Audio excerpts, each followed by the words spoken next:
The rain hit Manhattan in sheets, slicking the sidewalks and smearing the skyline into a watercolor blur through the floor-to-ceiling windows of the 32nd floor.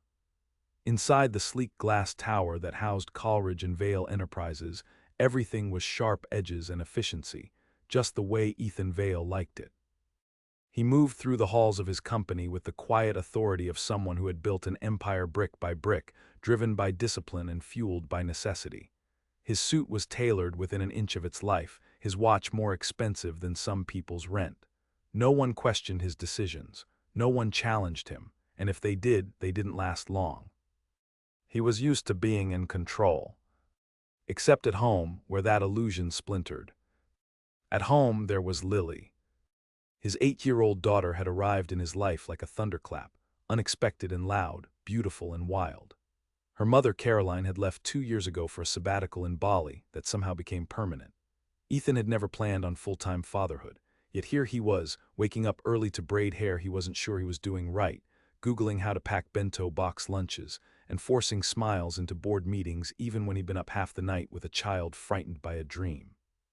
Still, he managed. He always managed. Delegation was his skill set, which was why on that particular Monday morning when his overworked assistant called in sick, he expected a replacement. His HR department promised to send someone over. So when the elevator dinged and a woman stepped out, no-nonsense boots, black turtleneck tucked into slate-gray trousers, her curls pulled back in a low knot and glasses perched on her nose, Ethan assumed this was her.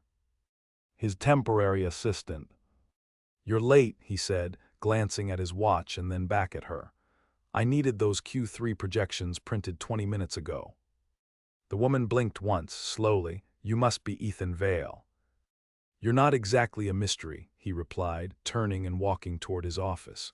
"I hope you can work fast. My 11 o'clock won't wait and Lily's got a school thing at 3. I need someone who doesn't need their hand held." She followed him in, silent for a few steps before she said, "Actually, I'm not here to hold anything." He sat at his desk, already scanning emails. "Then you won't last long." She didn't sit, didn't flinch. Instead, she folded her arms.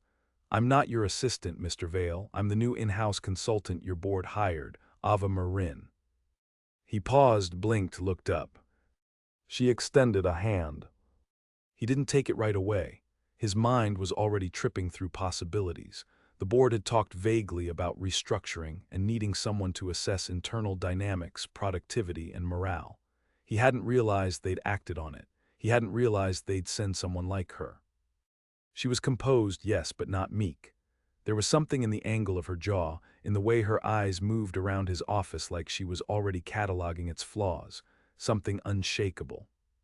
He stood, reluctantly shook her hand.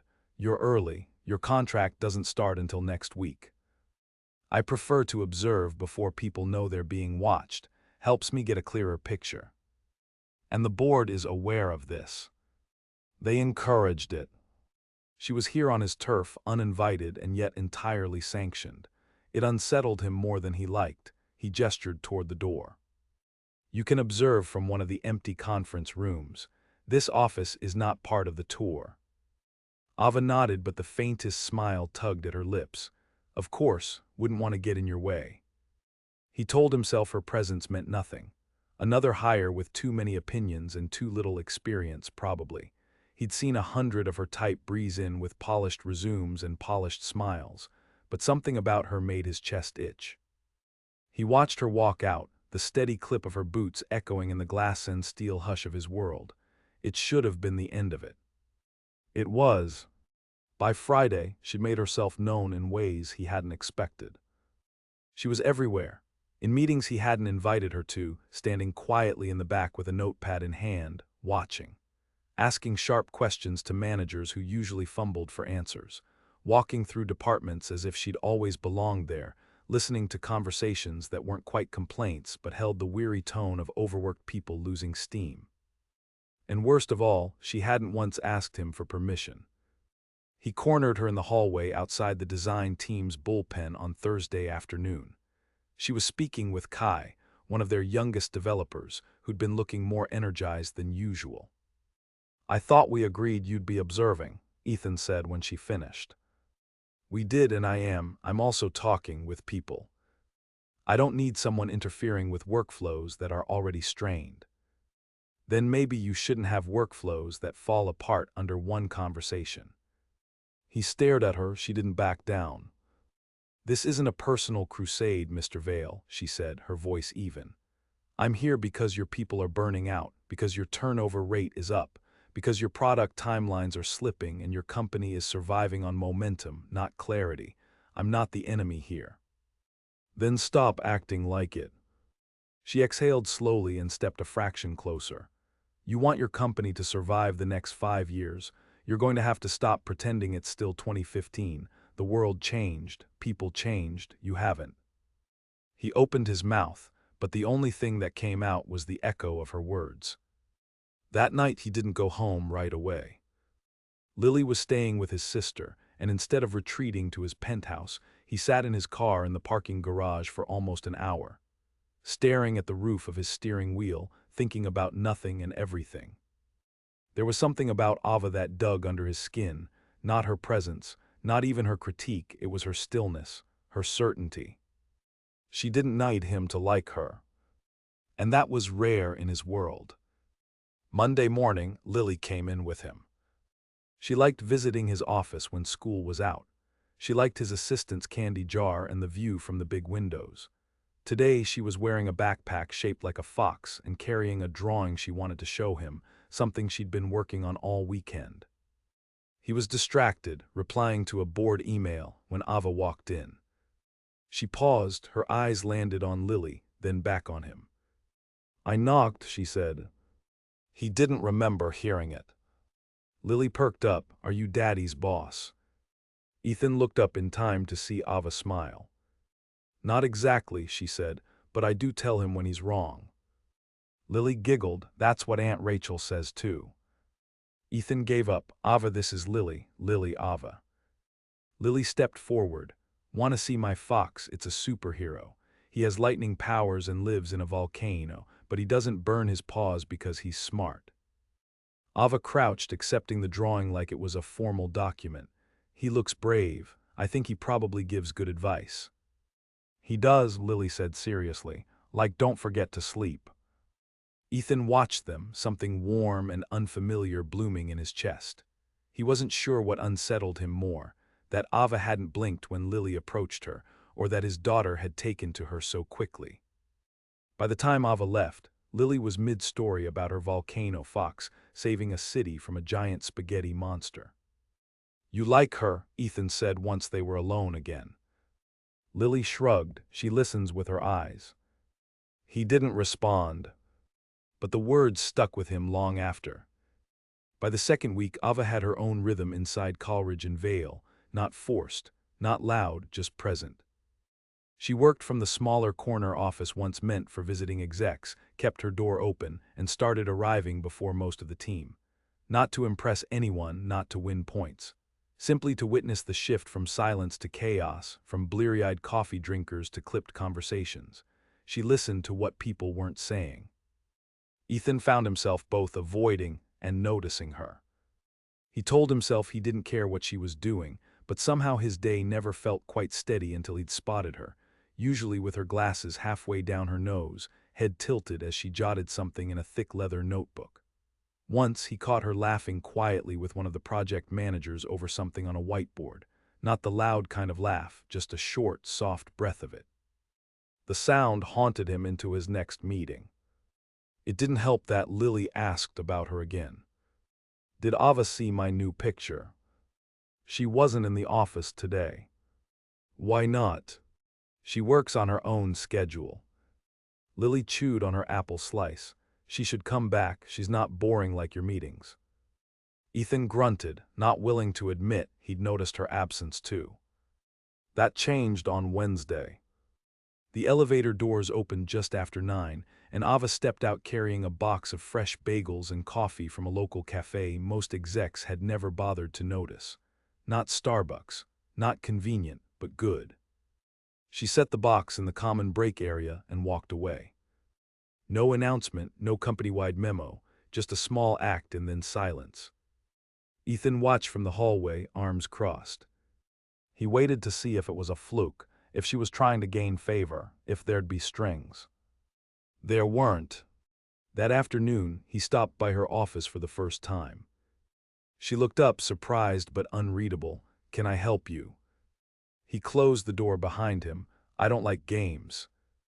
"Good," she said, not missing a beat. "Neither do I." "Then tell me what you're really doing here, because you're not just observing, you're steering." Her brow rose, and that's a problem.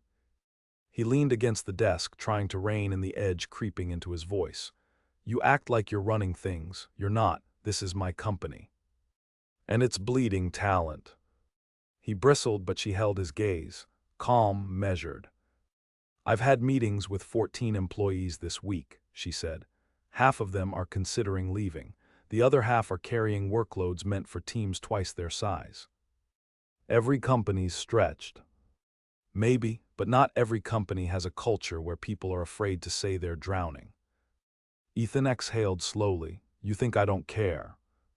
I think you're trying so hard to hold everything together, you forgot to ask if anyone's still holding on with you." Her words landed somewhere low in his chest, too close. He shifted his stance. "You come in here, make changes without clearance, tell me I'm disconnected from my own people, and then what? Expect a thank you. I don't expect anything from you, Mr. Vale." Her voice was soft, unapologetic. "That's what bothers you, isn't it?" she added. "I don't want anything from you. I'm not here to charm you or follow your orders. I'm here to tell the truth, whether you like it or not." He stared at her for a long moment, and for once didn't have a rebuttal. As he left, he caught his own reflection in the glass, shoulders tight, jaw clenched. He looked like a man holding too many strings, some of them fraying. That weekend, he forgot to check his phone for 4 hours. It was the longest he'd gone without email since before Lily was born. They were at the botanical gardens, something she'd begged for since spring break. He almost canceled that morning. A product pitch had imploded late Friday, and his inbox was stacked with damage reports. But Lily had already packed snacks and drawn a map of the butterfly house. And when he saw the disappointment barely masked in her eyes as he hesitated at the door, something in him broke. So they went. She clutched his hand as they walked through glass houses blooming with color, chattered endlessly about rare orchids and bugs with shimmering wings. And for a while, the world narrowed to her laughter and the warm press of sun through glass. That's when he saw Ava. Not in a power suit, no clipboard, no office badge. Just jeans, a long cardigan, and a leather-bound sketchbook in her lap. She sat on a bench near the koi pond, her shoes kicked off, one leg folded under her as she drew something in calm, unhurried strokes. Lily saw her first. "Ava." Ava looked up, surprise flickering across her face before she smiled. "Well, hello," she said as Lily ran to her, fox backpack bouncing. "You here for the fish or the flowers?" "Both," Lily said, "but Daddy almost didn't come. He said work exploded."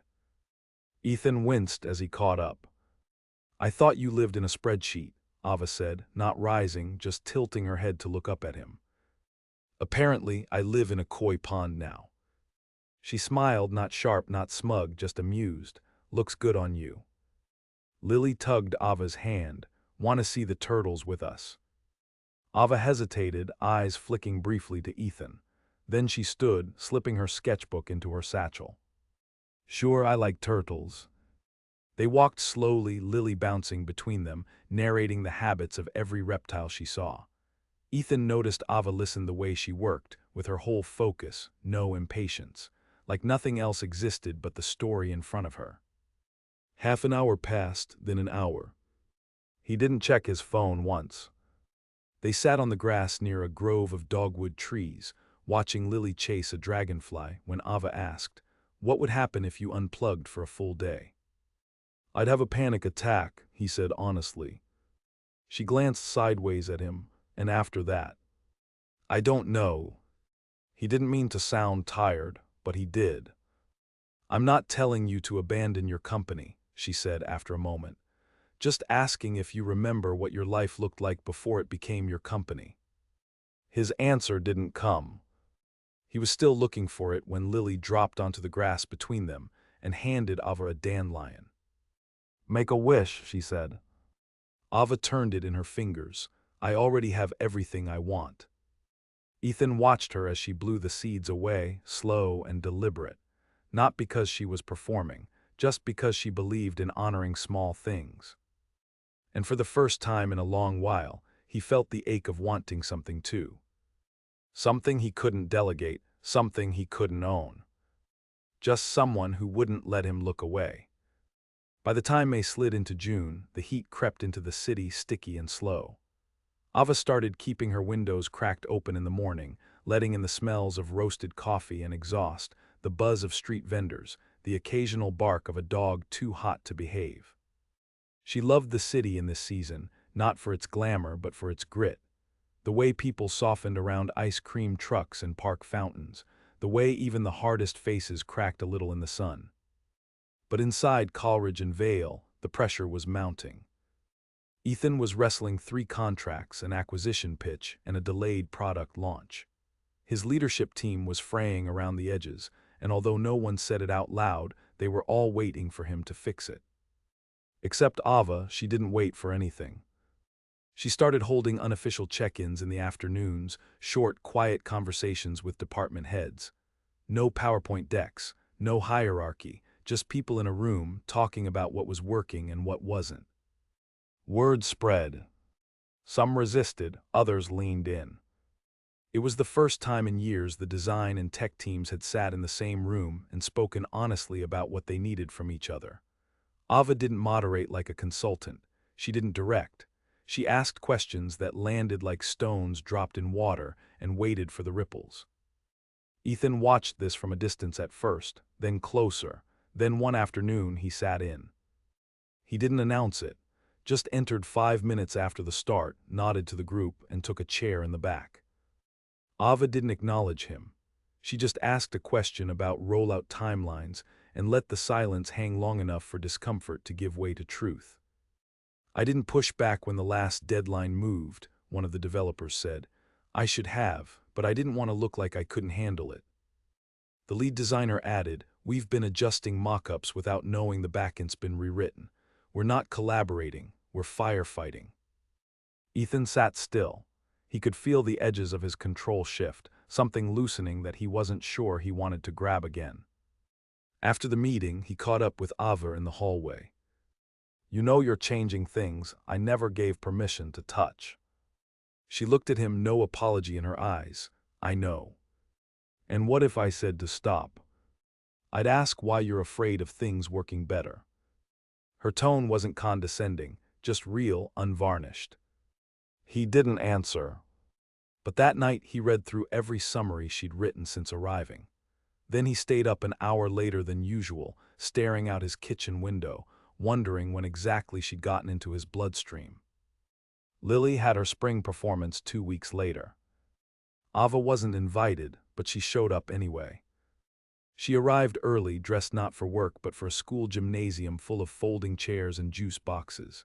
She sat near the back, quiet, unassuming. Her hair was down, her eyes softer than usual. She didn't bring a laptop. Ethan spotted her during the second song. Lily was near the middle row of her class, wearing paper wings and a headband with pipe cleaner antennae. Ethan had shown up late, breathless from a last-minute call he hadn't been able to end. He found a chair with an obstructed view, right as Lily waved in his direction. Then Ava caught his eye. She didn't wave, just tilted her head, a silent question he didn't know how to answer. After the performance, Lily ran to her, bypassing Ethan entirely. "You came." "I wouldn't miss it," Ava said, crouching to Lily's level. "You saw the dance, even the part where I almost tripped. You caught yourself, that's even better." Ethan watched them with his hands still in his pockets. Later, as Lily chattered with her classmates, he turned to Ava. "You didn't have to be here. I wanted to be. And what does that mean, exactly?" Ava looked at him, but this time something flickered in her expression, something quieter. "It means I care, whether or not it's convenient." He didn't respond, couldn't. Because for the first time in years, someone had showed up without being asked, without an invitation, without needing something in return. And it gutted him in a way he didn't have language for. The shift between them wasn't sudden. It came in small moments. A conversation over shared coffee when the rest of the office hadn't arrived yet. A walk down the street when they both needed air and ended up at a bookstore. An accidental brush of hands when they both reached for the same notepad. And then one night, after a long day of meetings, Ethan offered her a ride. They sat in silence for most of it, but just before she opened the door to get out, she turned. "Do you always keep the world at arm's length?" He met her gaze. "I used to think it was safer." "And now?" He didn't speak. She nodded like she understood anyway and slipped out. He sat in the car a long time after she closed the door. The city moved around him, but he didn't. 2 weeks later, they argued for the first time. It started in his office over a budget call and spiraled into something deeper. "You keep holding everything together by force," Ava said, standing now, her voice low but firm. "You don't trust anyone to help you, not really." "Because when I have, people leave." Ava blinked. "Is that what you think I'm going to do?" He didn't answer. She stepped forward, not aggressively, just closer. "I'm not Caroline." The name hit like a bruise pressed too hard. "You think I don't know what it's like to be left behind?" she asked. "To be the one holding the pieces after someone else walks away. I know what that costs, but I also know you can't build a life if you never let anyone in." He looked at her then, really looked. And she didn't flinch. He wanted to say something, anything, but Lily's drawing sat on his desk and the weight of his own silence pressed against his ribs. Ava stepped back. "I came here to help your company. I stayed because I saw something worth saving, but I won't stay where I'm not trusted." She turned and left. And Ethan didn't stop her. He didn't sleep that night. Instead, he walked the living room in circles, the city glowing faint through the windows. He thought about Ava's steady voice, her calm defiance, her way of seeing through him like no one else ever had. He'd made a mistake. Not because he'd misjudged her role, but because he'd misjudged her heart. And maybe, just maybe, his own. The next morning, the office felt wrong. Ethan couldn't name it at first. Everything was in place. The coffee brewing in the corner, the hum of morning emails, the muted conversations in glass offices. But something essential was missing. Like a low-frequency sound no one else heard had suddenly cut out. He didn't see Ava. He tried not to notice. Tried to lose himself in the flood of tasks waiting for him. Investor calls, a revised roadmap, final numbers for the upcoming pitch. But even the sharpest problems didn't keep her out of his thoughts. By 11, he opened her office door, empty. No personal things, just a few files and that leather notebook she always carried. The blinds were still tilted, the light filtered the same way it had the day before, but the space had lost its center. He found the note half an hour later, buried under a stack of printouts on his own desk. A single page typed. "Mr. Vale, I've submitted my preliminary findings to the board. They include my recommendations for sustainable restructuring, cultural shifts, and leadership development strategies. It's clear your company has the bones of something resilient. I hope you'll let it grow into what it wants to be. Thank you for the opportunity. I'm leaving earlier than planned, but sometimes staying says less than leaving. Ava Marin." No anger, no apology, just truth. He read it twice, then again. A few people knocked throughout the day. He barely heard them. By 4, he still hadn't replied. By 6, he was standing outside her brownstone apartment with no idea what he was going to say. He shouldn't have known where she lived. But after the school performance, after the bookstore walk, after the quiet Tuesday they spent eating tacos on a bench, trading stories they hadn't meant to share, she'd offered the address without making it a thing. Just in case.